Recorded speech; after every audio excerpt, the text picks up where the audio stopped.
So anyway, the title says the misdirected ruthlessness of women.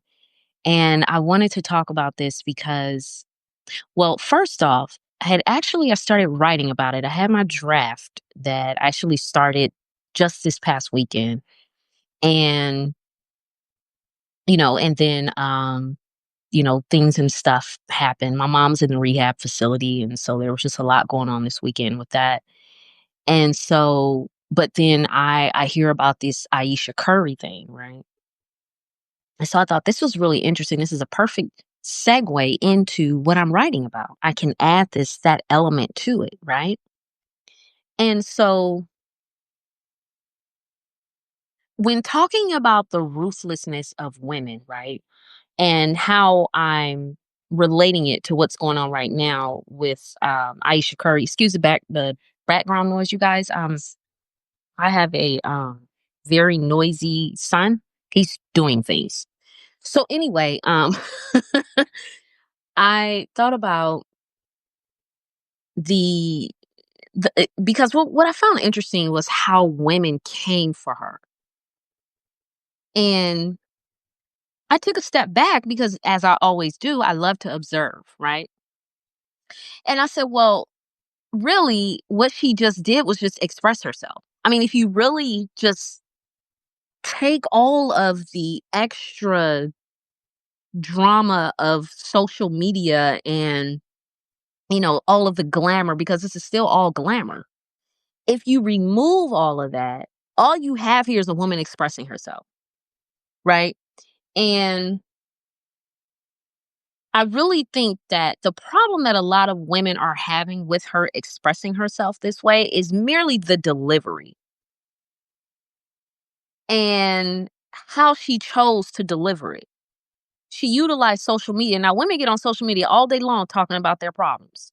How much men are this and men are that and I wish I never had children and blah blah blah. Women do this all day long on social media, right? But for a woman who is married to a high profile athlete, it's a problem. Now, am I, because someone said, well, are you excusing her behavior? Are you defending her? I'm not defending her. I don't even know Aisha Curry. I don't know her. I don't know those people. Like, we don't know what's going on in the Curry household, right? We don't know these people.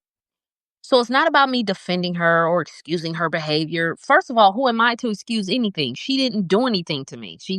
What she did has absolutely no effect on my life, right? So I'm merely using what she did to illustrate a point. And the way women were saying, oh, well, she needs to just stop complaining and she needs to just shut up and she's this and she's that, she's just ungrateful, blah, blah, all these things that women were saying about her, right? But I'm pretty sure that these same women have aired out their own grievances and issues and stuff that they or problems that they've had in life and especially problems that they have with men. And like I'm sure they've talked about this, right? Like I said, they get on TikTok and they talk about it all day. Women be having like full on series, you know, they be having continuation series of their issues with their man, right? So when I say the delivery, I mean the fact that she utilized social media to do it, right? And because she's married to a high profile athlete. But honestly, if she had sat down with Oprah and did it, it wouldn't have been as bad, right? If she had done, like, let's take Beyonce, for instance. When Beyonce did the Lemonade album, she talked about her marital issues with Jay-Z, right? They were on the verge of breaking up. All of these things, okay? And but women didn't have a problem with that. Women was cheering her on. And so we look at the situation, right? So we have Jay-Z. So this was a man that we already knew sort of some things about him, right? There was always these whispers of certain moves he was making and shady dealings in the music industry and dealing with different women while he's married. So we already had that mental picture, right? It was already a precedence that was set, right? So when she talked about it in the Lemonade album, nobody had any smoke for her, right?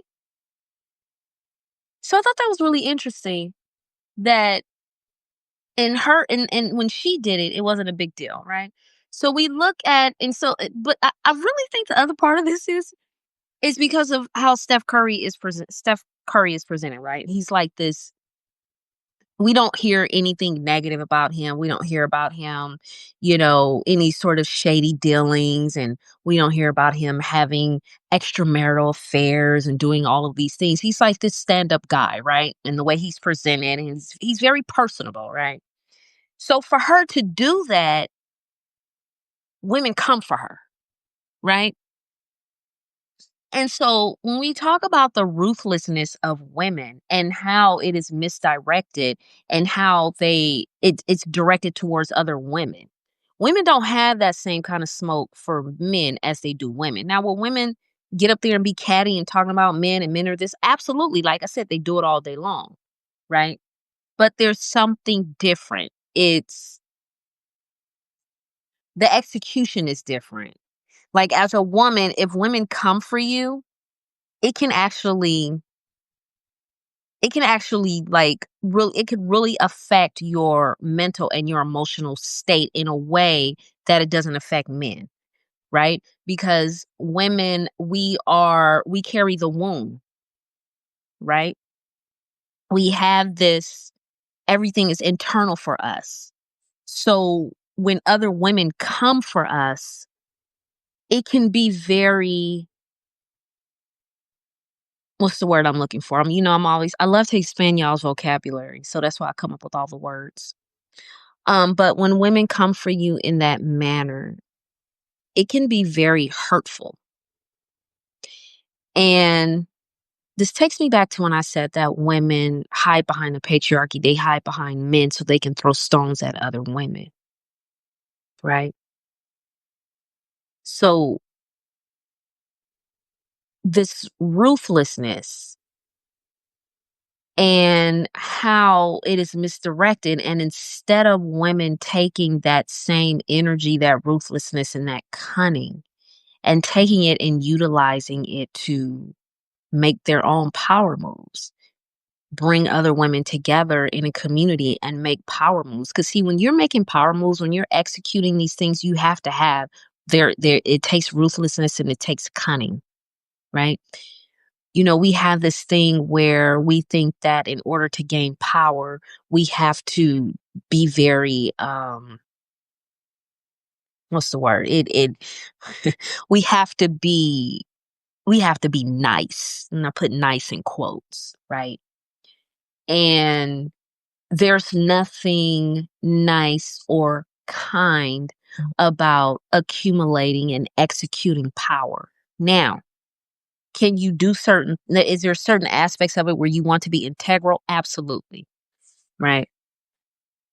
But in order to gain these things and to really truly make, and especially if you're coming together as a type of matriarchal structure, this brings me to when I discussed in my writing about the Serpent Queen. We're talking about Queen Catherine Medici and the things that she had to do to ensure her power and to also ensure that her sons remained in power, right? She was very ruthless. She was very cunning. The moves that she made, women couldn't even to this day. I know that most women cannot. And this is why I said that women play around with their power. You can't play around with your power. If you're really serious about this, you gotta be ruthless. It's not cupcakes and rainbows. But you have to understand that there's a thin line between uh being ruthless and just being cruel, right? Um, and when you even study great men of power and great women of power, even cruelty is leveraged. It's very Machiavellianism, right? Which I study very, very intently. I am a student of that. And so for women in this day and time, to be able to integrate their what supposedly, we're all supposed to be nurturing as women, right? So let's use that for an example. To be able to integrate your natural ability to nurture and your natural ability to be very ruthless and cunning, if you know how to take those things and integrate them, right?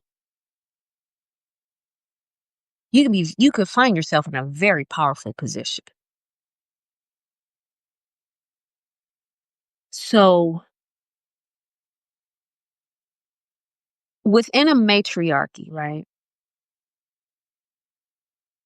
Women who are in certain positions will have to put other women in their place, right? You will have to know what women you can deal with, women who are really, really about this life, and women who are just kind of wanting to play around with power. They really not really truly about it. As a matter of fact, that all it would take is a good looking man who has some sort of status to come into the fold, and she will fold, right? We have a lot of women like that. This is where we get to the pick right? So in order for women to be able to actually execute these things, they will have to utilize cunning, not just in dealing with men, but in also dealing with women. Because you have a lot of women who are very complicit in carrying on this structure because it provides them a false sense of security, and they can actually, they can be infantilized. And a lot of women like that. They like to leave their brains at home, and they like to, you know, give up every single aspect of themselves, their own internal safety regulations. They like to give that up in order to have a man. And so you have to wonder, like, what is that about? Like, what is it about men that makes women act a damn fool? What is it about men that makes women throw their own daughters, right? Sisters, best friends that they've been knowing all their lives. What is it about men that makes them throw all of these women in their lives under the bus? That type of behavior is not tolerated in a matriarchal structure. See, people get it twisted. They really see when people think about matriarchy to this day, they're thinking about it looking through the lens of how women behave now. When I'm talking about a matriarchal structure, I'm talking about women like Catherine Medici. I'm talking about women like when we get into Game of Thrones. I know these are fictional characters, but the matriarch of the Tyrell family. I'm talking about women like that. Those are matriarchs. Stephanie St. Clair of Harlem. She was running the numbers game. Can you imagine how ruthless and cunning she had to be in order to do that? She was in a man's world. And men don't play when it comes to their power and their money. They don't play when it comes to that shit. So imagine what she had to deal with. Those are the type of women I'm talking about. So we have to look at it through a different lens. We can't just look at women.